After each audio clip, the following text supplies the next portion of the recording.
Issittorsukkaqisumik ineriartorpoq sakkutuoqarnerlu aama taama аллангориарторлуни силааннақ аллангориарторпоқ исситтумилу имартат тикиккуминарнерулермата саккутуоқарнеқ аама аллангорлуни илумут таамааннерсор такусарлугу аалларпугут сулеқатигииннеқ сиуллиутиннеқарпа ималуунниит саккутуоқарнеқ нукитторсарнеқармат ааққиагингилерсиннаанеқ илиманарнерулерпа.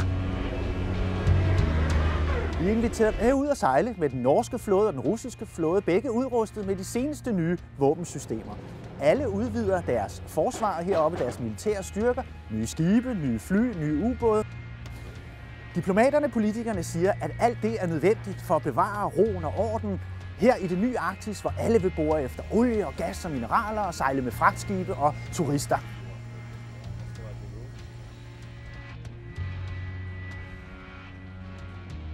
Norge sakkutuisa imarsiortut russit sakkutuisa umiarsuat sakkuqarluartoq Vice Admiral Kolakov Murmanskimi sakkutuoqarfimmi avannarlermeersoq paarintip imartaani sunguisaqatiginiarpaat.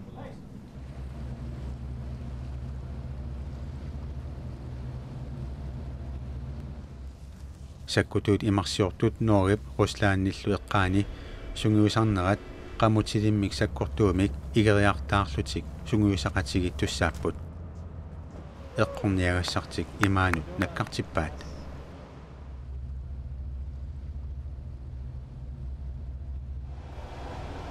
Norge Ruslaannillu issittumi soqutigisatik illersorniarpaat.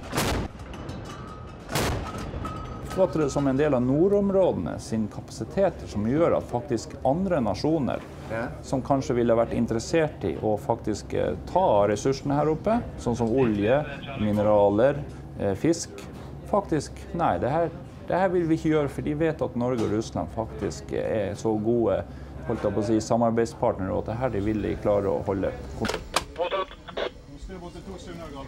Så du ser den russiske nordflåde som en del af kapaciteten til at forsvare også de norske værdier i de her områder? Det er derfor vi har disse øvelsene. Det er for å kunne samarbeide hvis vi får et oppdrag, begge nasjonene, om altså vi ser at okay, vi kan faktisk be om hjelp derifra også, som vi vil ha bedt om hjelp faktisk fra våre alliansepartnere i vest. Faktisk på sånne type oppdrag at for eksempel å beskytte sjølinjene her oppe, for hvis det skulle komme terrorisme mot de, eller andre ting, eller oljeinstallasjoner som bygges opp nå i nordområdene.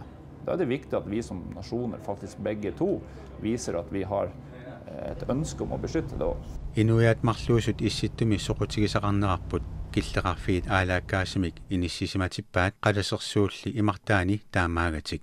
Nunat issittumiittut aningaasaqarnikkut soqutigisatik illersorniassallugit pisariaqartippaat. Sakkullinu taaliaasut nassuarneqartariaqartut Kanadamiu ilismatooq Rob Hubbard ismaqarpoq. Taassima ineriartorner ukiorpassuarni malinnaaffigisimavaa naalagaafiit sakkulersorluni aaqiagiingeriataarsinnaanermut piareersartut aamma ismaqarpoq. Expenditures ever. They've bought in 5 frigates that have one of the most sophisticated battle computers on board. You have a look at Denmark. They've modernized their navy and given it a real global reach. On the American side, they're still maintaining their submarine fleet, and in fact, they're pushing it more and more north in that context. Their submarines are showing up in areas that we haven't seen them for a long time before. The Russians are dedicated to rebuilding their submarine force. They just have a brand new one enter service in November. They have another one that will probably enter service realistically sometime summer, and they've got 3 that they are building right now. With the exception of Iceland, all of the Arctic states are in fact investing in very combat capable forces that seem to go against this whole idea that it's only a zone of peace. Sakkut nutaat issittumi nunatanik imartanillu piginnittuunermik malunnartitiniarnermut ilaatigut atorneqarput qallunaat naalagaaffiata naalagaaffiqatigit killeqarfii avannarpasinnerpaat illersussallugit biomassuseqarnini piginnaaninilu mittarfeqarfimmi kangerlussuarmiittumi takutiniarpaa. Jeg skal flyve med forsvaret nu op til det allernordligste Grønland, og måske videre til Nordpolen, hvis vejret tillader. Flyvningen er en led i også det almindelige search and rescue, altså redningsberedskabet. Og så skal flyveren, besætningen, ud og markere Danmarks tilstedeværelse i det grønlandske luftrum.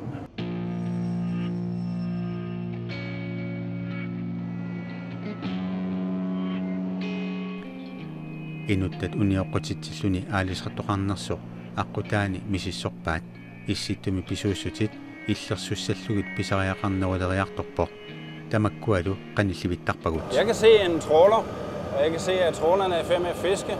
Jeg kan se hans navn. Jeg kan se, at skibsføreren smiler til mig lige i øjeblikket. Det sidste må være men det er tæt på. Tæt på. Har han lov til at fiske og dyrke den type fiskeri med det og det grej i det og det område, så vil vi vide det, og så kan vi konstatere, om det, han foretager sig, er lovligt.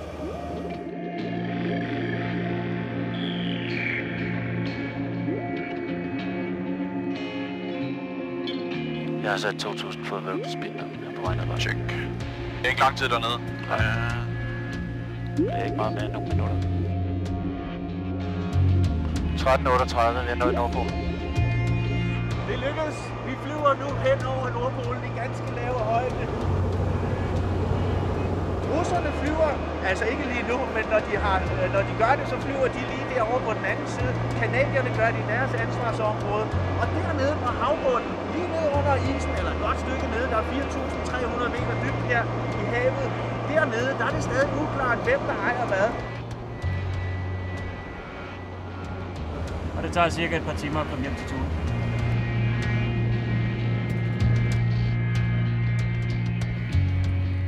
Danmark kipkillerarfini ungalliit illersussallugit timmisartut atorpaat taakkuali aama annaasiniarnermut atortarlugit qalasersuarmi maanna eqqissisimaneqarpoq taamaat tuannarsimangilarli. Den vigtigste ting under den kolde krig, det var atomafskrækkelsen.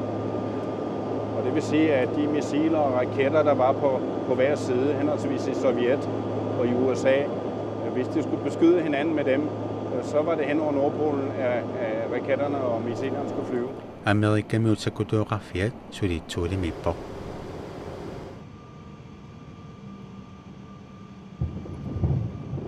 Sorsunnersuup nillertup nalaani Amerikka sakutuoqarfiisa pingaarnersaraat. Den amerikanske base her i det allernordligste Grønland blev bygget i 1951. 2 år forinden havde Sovjetunionen udviklet sine egne atomvåben, og så sejlede amerikanerne 10.000 mand herop, og så var den kolde krig for alvor i gang. 82 ships carrying a cargo valued at $125 million. Cargo from the freighters was swung onto Navy landing craft manned by over 1,000 seamen. The job was to build a giant airbase for our largest long-range bombers high on the northwest coast of Greenland at a tiny settlement called Thule. We cannot read the minds of those dark and shadowy figures who brood on war and conquest. But perhaps the thought of this colossal airbase has caused them to falter in their plans for aggression. Thulebasen har siden 1950'erne været det vigtigste amerikanske forsvarsanlæg i hele den arktiske verden. I dag er det kæmpe radaren her, der er det helt centrale. Den kan se 5.000 kilometer derop over det arktiske ocean, hele vejen til Rusland. Den kan se ud over det hele Nordatlanten dernede. Og den fungerer som et advarselssignal, hvis man skulle opdage indkommende fjendtlige missiler, for eksempel fra Rusland eller fra en potentiel ny fjende i Nordkorea. Den bliver hele tiden opdateret, moderniseret, ny teknologi bliver inkorporeret, og nu er den næsten væk. Den er så effektiv, at det elektroniske signal også lige nu går ind i vores udstyr. Det er derfor, man kan høre sådan en kratten lige nu. USA, Rusland, Manna. Apuraatiqqajaajunnaarsimapput pissaanilissuillisakkui pingaarnerpaat issittumi sakkutuoqarfinniitsinneqarput nunarsuup ilaani aaqqiagingittoqalissagaluarpat inuiaat taakkua autumerneqarnissaminnut ernumalerunnik sakku taakkua atorsinnaavaat. The way that the Russians understand to prevent any future Napoleons or Hitlers from ever attacking Russia again is to have a nuclear deterrent. You attack us, and we will launch nuclear weapons against you. For the Americans, the defense against a nuclear attack by a rogue state such as North Korea is a core value. It's from the Arctic that both Russia and the United States are increasingly basing their core protection of their territory. The intent of cooperation has been ideal. Russians like talking to Canadians, Canadians like talking to Danes, Danes like talking to Norwegians. On that front, the cooperation has been a model for the international system, and there is no question that nobody is thinking about direct conflict against each other. The problem is that you have core security values of the most powerful states that are based in the Arctic that will spill over when those values or interests are threatened, and then all of a sudden all this goodwill will evaporate very quickly. Tässä nunarsuup ilaani aaqqiagiinginnerit issittumut siaruassinnaanerat navianartuuvoq innuiaalli maannakkorpiaq suleqatigipput.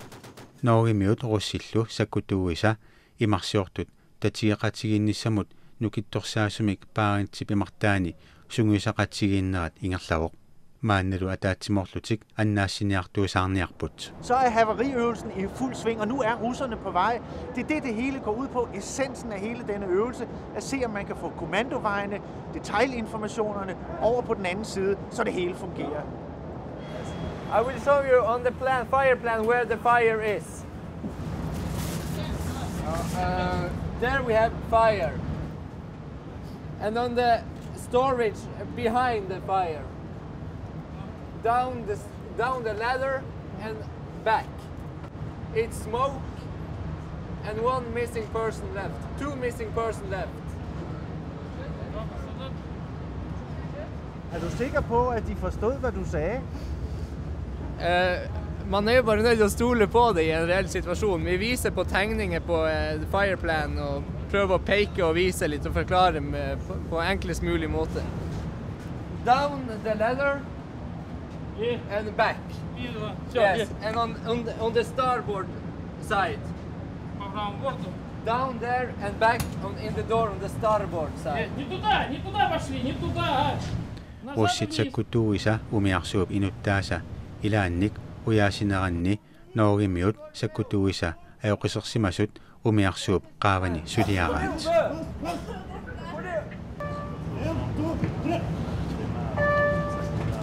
Det som vi håper at de skal klare, det er å prøve å koordinere det sånn at de kan samarbeide både inn i røyksonen og med det skadede personellet vi har. Russian? Yes. Speak any English? No. Okay. Her du med oss? Just lay her down.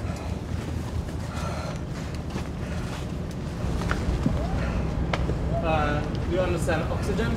Can you tell the Norwegians to bring oxygen?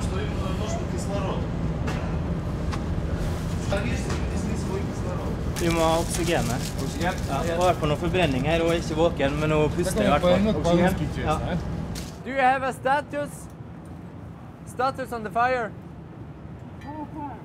No fire? No. And smoke? No smoke. A little bit? Вентиляция нужна. Ventilator, yes, you're going to ventilate the smoke out. You were very efficient when you found the missing person. You were very fast to get the person evacuated. Suleqatigiinneq ullormiit ullormut ineriartorisaartinneqarpoq. И еще вы очень были эффективны, когда вы нашли этого человека в этой зоне огня. Вы очень быстро. Sakkut issittumiittut pillugit ernumaneq maanna atuutiнгilaq James Kranskalli Amerikkamiut sakkutuuinik imarsiortunik alaatsinaаттut misilittaaqarnersaasa tamanna eqqarsaatigiva. There are a few things that stand out with regard to Russian actions. The first is that they have recently launched a new class of strategic ballistic missile submarines. The first one is going to be is already stationed at Murmansk. They have others in sea trials.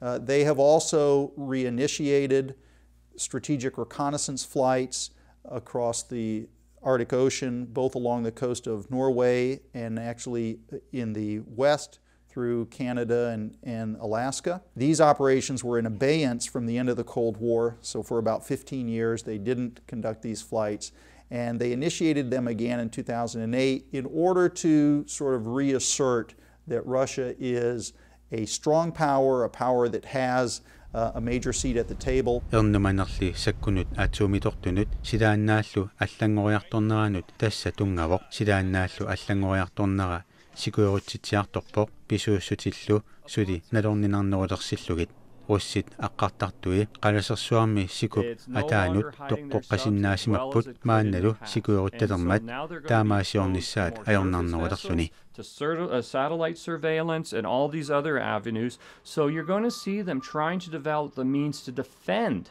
the hiding of their subs. And so therefore, this trend of an increase of military activity in Murmansk will continue on the Russian side, and that creates a reaction on the NATO side. And so ergo, you're going to be seeing this military question coming back time and time again, even if the relationships are wonderful between NATO and Russia. Sortoqalersinnaavoq rap hiupaat oqarpoq nunalliissitumiittut suleqatigissinnaanikkut tatigeqatiginnerulernissartik sulissutiginniarsaraat nunat issitumiittut sakkutuui 2012 ukiakkut sunguisaqatigiinnissamut tamarmik perngaammik qaaqqunaqarput kalaalli nunaata kangimut avannaarsuani inuilaarsuarmi sungiusarput takornarianillu ajornartorsiortunik annaassiniartuusaarlutik. Indtil 2008, der plejede kysten hele vejen op til Ishavet at være dækket af stor is, også om sommeren. Og det vil sige, at man kunne ikke sejle på kysten her. Og I kan kigge ud af vinduet, da vi anduede, og I kan se, at nu kan man sagtens sejle. Den flereårige is er forsvundet, og store områder er åbnet op. Det betyder, at vi ser krydstogtturisme i hidtil uset omfang i det høje nord. Det er et meget stort område. Det strækker sig fra en breddegradsfart til Skagen og hele vej til Nordpolen. Samtidig er området utrolig øde. Der er ingen beboelse, og der er fantastisk langt til andre byer og andre steder, hvor der lever mennesker i større omfang i verden. Jeg kan nævne nogle eksempler. Herfra, hvor vi sidder, hvor øvelsen finder sted, er der 2.500 kilometer i luftlinje til København. Og den nordligste nordamerikanske redningscentral, der i givet fald kunne hjælpe os, er 3.700 kilometer væk i luftlinje. Alt, hvad der ligesom er i nærområdet, hvis ikke kalde det nærområde, inden for omkring 1.000 kilometer af Færøerne og Island. Takornariartaassuarmik periarferussamik ujaasineq nakkutilliissummit aina mikkelsinimit aqunneqarpoq. Hvis at ulykken er sket derude, vil vind og strøm føre dem ind mod kysten. Vi dækker jo i øjeblikket i den her eftersøgning et område, der er langt større end Danmark. Styrbord til den vej over. Du kan tage den tynde derovre. Ja, det er tynde her. Ja. De her krydstogtskib, det sidste kendte position er fra klokken 6 i morges, og nu er klokken ved at være 21. Vi vil omkring ved midnat være færdige med det første område her. Så går vi ned og regner. Så har man regnet frem til, hvor vil den så være, hvis I ikke har fundet den i det område. Så vil den være nede i den næste kasse hernede. Og så rykker vi så skibene herned og leder.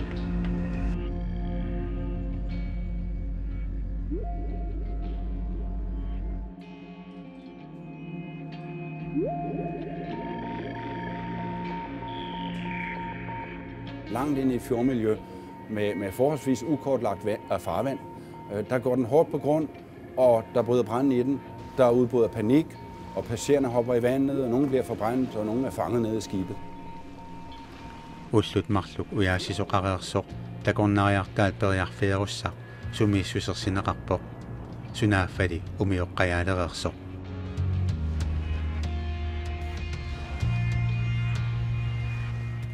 Takornariartaammut ilaasut ajornartorsiortut kanatamiut timisartuannit assartuummit annaanneqarput. Takornariat umiarsuarmi sumiiffeerunneqartut islaannimiut qallunaallu annaassiniartartut tusarnaarutit nutaaliaalluinnartut atorlugit ujarpaat.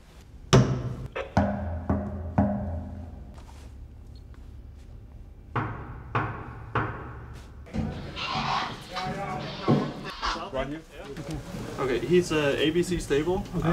He's confused. Russit sunguisarnermut ilaapummi kisianni nakkutilliisuinnaалlutik. Det jeg håber på, det er den type øvelser medfører, at vi også lærer hinanden så godt at kende på fornavn. At den dag jeg har brug for hjælp, og den hjælp den ligger lige på den anden side af Ishavet, så kan jeg ringe til Igor derovre, stort set på fornavn og bede om hjælpen, uden at jeg skal have godkendt igennem Moskva. Imaatigut nunakkut sidaannakkullu sungiusarner Ruslanimiunik nunanillu naatumut ilaasunik qaninnerulersitsivoq. Michael Byers Kanadamiu isittumi ineriartornermik malinnaasut pingaarnersaata tamanna periutsimut eqqarsaatigilluagaasumut ilaanerarpaa. We have seen some of the diplomatic cables that were sent by the US Embassy in Moscow back to the State Department in Washington. And some of those cables talk about Russia and the Arctic and describe the Arctic as an excellent area to promote cooperation between the United States and Russia. It's almost as if the Arctic has become a new laboratory for international cooperation. And most remarkably, all this cooperation is taking place across the old Cold War divide between Russia and NATO countries, cooperating on search and rescue, cooperating on a treaty on oil spill cleanup. This is big stuff. Thank you. Thank you. Politiikerit aallartitat ilismatusartullu 500 Tromsømi norip avannaaniittumi ukiutamaasa kaperlaap nalaani ataatsimiittarput taamaasiortarnerallu Michael Byersip suleqatigiinnermik mississuisarfittut taavaa. Det är ju rätt så tillvida att vi gör någonting nytt. Här etableras en ny typ av samarbete i ett område som tidigare var ju en frontlinje i det kalla kriget. Och nu är det istället ekonomisk verksamhet, det är kryssningsfartyg, det är urfolksrättigheter, det är juridiska svårigheter, det är gruvdrift, det är olja och gas, det är den typen av fredliga samarbetsfrågor som dominerar. Jag är alldeles övertygad om att detta är en del av världen som kommer bli av starkt ökad betydelse och starkt ökad intresse under kommande decennier. Suleqatigiinner nutaaliorfiujuarpoq nunat issittumiittut arfinerpingasuusut ataatimorfittaartik issitumi siunnersuusuoqatigiit Tromsømiinnertik iluatsillugu atoqqaartippaat. This is a very special day, a very important. Ministerit naapimmata Ruslaannip noorgillu paarintip imartaani killeqarfiata atulernaaniit ukior ataaseqqaangiussimawoq killeqarfik pillugu sivisuumik ajornakusooqisumillu isumaqatiginniarsimapput imartami aalisakkat uulia kassilu kiappigissaneraat tamatumani pineqarput. Vi har i 40 år forhandlet med først Sovjetunionen i 2 tiår og så Russland i 2 tiår for å bli enige om hvor delelinjen mellom russisk økonomisk zone og norsk økonomisk zone skulle gå. Og etter 40 år så lykkes vi, og vi fikk en løsning. Og jeg tror det som skjedde var at også russerne innså at det var bedre for dem å ha en løsning enn å ha et evig uløst problem. Det tok vekk noen problemer og åpnet noen muligheter for både dem og oss. It's almost a frenzy, a huge rush of cooperation that's taking place right now. Now the unfortunate thing is that cooperation doesn't tend to sell a lot of newspapers. But the answer, the honest answer is that the Arctic is probably the most progressive and optimistic part of the world right now. Suleqatigiinneq ineriartortuarpoq suleqatigiilernerup ajornartorsiutit suuinnaarsippai sakkulli issittumiittut suli ernumatitsisut Rob Hubbard oqarpoq. There is great understanding in terms of diplomatic cooperation. There's great understanding on scientific, and there's a really good understanding on the interpersonals. The issue that we do not want to face are the hardcore security issues. That is where we haven't seen a willingness to create the same type of institutions that allow the ongoing dialogues that we've had in all these other issues. What you need to do is make sure that everybody is talking. So the Icelanders can say to the Russians, why are you overflying us? Or the Russians can ask NATO, why are you holding this huge operation called Cold Response, where you got 16,000 NATO plus other people right on our border? That makes us nervous. Naatumut ilaasortat norip avannaani 2012 sunguisaqatiginnerat Cold Response himik taaneqartoq tallimassaapisoq annerpaavoq sungiusarneq Ruslaannimut killeqarfiup qanittuani pivoq. Cold Response-imik sungiusaqatigittoqarmat sakkutuut 16,000 uissaameersut Kanadameersut tuliit nunaanneersut Norgimeersut nunanilu naatumullu ilaasortaneersut allat sila atoruminaattaqisoq peqataapput imaani nunami silaannermilu sorsuutivinnissamut sungiusarput aammali pinerliinianut qunusaarisinnaasunnullu allanut sorsunnissamut sungiusarlutik. Russia has really been at the leading edge of sort of pushing the boundaries, and so not to cast blame about which one is occurring first, but certainly I think that NATO and Partnership for Peace exercises are in partial response to Russian activities in the Arctic. If this reciprocal activity in the Arctic continues, where will that take us? If it continues, then the Arctic could become militarized, absolutely. And what would that mean? It would mean that there's greater tension, that there's a greater possibility of inadvertent conflict, that you would have a greater likelihood of some sort of miscalculation, higher chance of war. Cold Response Ruslaanimut sorsunnissamut tungangitsoq nunat naatumut ilaasortat oqarput. An arms race in the Arctic at the moment?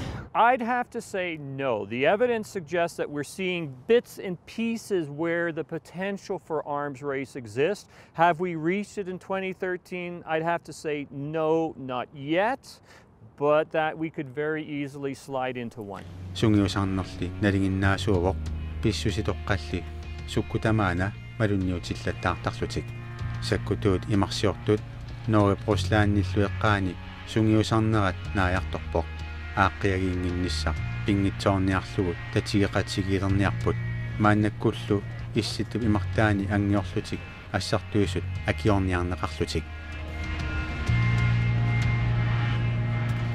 There's nothing wrong, I assure you. I've done the paperwork myself, but they find some old papers, they think something wrong. So, do you have anything in your pocket? Sakkutuut imarsiortut sungiusarnerannut peqataasut nutaamik suleqatigiinneq taannaaraat sakkutuoqarnerlu uunga atortussaanерarlugu. Vi har faktisk kapasiteter øst for oss også som kan hjelpe oss med operasjoner hvis de norske myndigheter ønsker hjelp i forbindelse med la oss si piratvirksomhet, terrorisme eller andre ting, at vi faktisk kan hjelpe hverandre. Og da tror jeg ikke det har noen motsetningsforhold i hele tatt, for selv om vi bygger opp. Sakkutuut tatigeqatigiilerniarlutik sulipput. Issittumi suleqatigiinneq nutarsarneqarpoq sakkutuulersornissarlu pisariaaqavittutut isigineqarnani. Are you at all scared that a war will break out in the Arctic, let's say within 20 years from now? I am not the least bit afraid of a war in the Arctic starting. What terrifies me is a war starting elsewhere that then spills into the Arctic, and because of the existence of the multiple weapon systems that are there, that it then spreads and then basically inflames the Arctic region.